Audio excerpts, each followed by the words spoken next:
you. So today I'm going to take you on a brief journey through the world that is big data. So big data, the phrase actually started, it emerged at least as far back as 1997, when it was used in a paper by NASA to describe data sets that were so large they stretched the capacity limits of disk storage and compute power.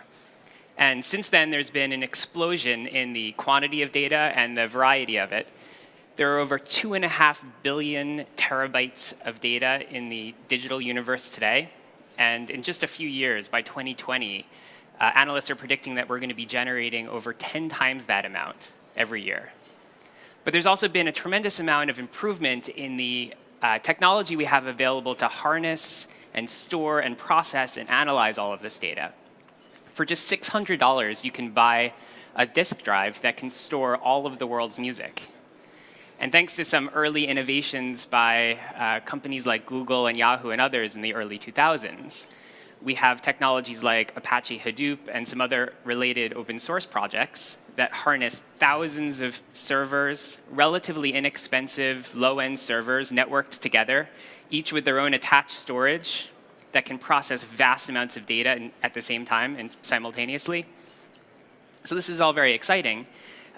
The early adopters of some of this next-generation big data technology are the familiar consumer internet names of Silicon Valley, the Google, Facebook, LinkedIn, Twitter, Yahoo, and the like. But over the last few years, there's actually been increased adoption by what I'll call grown-up entities across a whole array of industries of this next-generation technology. We're seeing cities who are pulling data from large amounts of sensors on roads.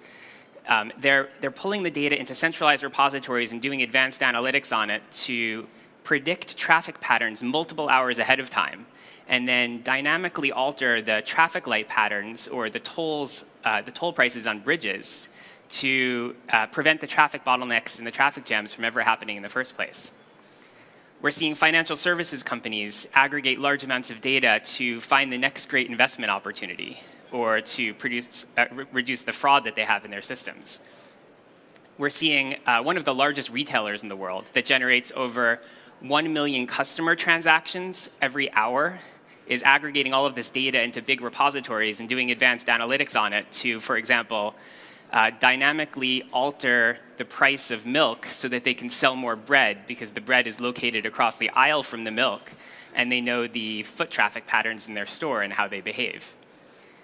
One of the largest and most technologically sophisticated hospital systems in the world is aggregating all of their electronic medical record information from their patients, as well as the best practices, double-blind clinical trial studies, and other health monitoring information to predict which treatments are going to result in the best outcomes in specific situations, and then deliver that insight to the clinicians, the doctors and the nurses, at the point of care in a way that doesn't disrupt the care process, for example, on an iPad.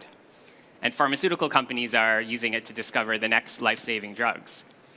So this is exciting, and it's disruptive across a whole array of industries. That said, there are some pretty impressive management and security challenges when you're storing sensitive patient data or financial transactions on low-end commodity hardware connected over networks to the internet. The data itself needs to be locked down and secured. The applications, the networks, the servers, they all need to be managed. And so we're investing really heavily in helping all of our customers and partners manage and secure all of this big data technology sprawl. But big data isn't just a management and security challenge and problem. It's also a very powerful tool. The very nature of management software, which involves gathering up large amounts of information from agents and sensors and connectors and aggregating it and doing advanced predictive multivariate analytics to take action or trigger alerts or do rich immersive visualizations, it is at its core a big data problem. And so it's very well suited for big data to help solve. So we're also investing very heavily to infuse the latest of these big data technologies at the very core of all of our offerings. So stay tuned for many more exciting announcements from us in this space. Thank you.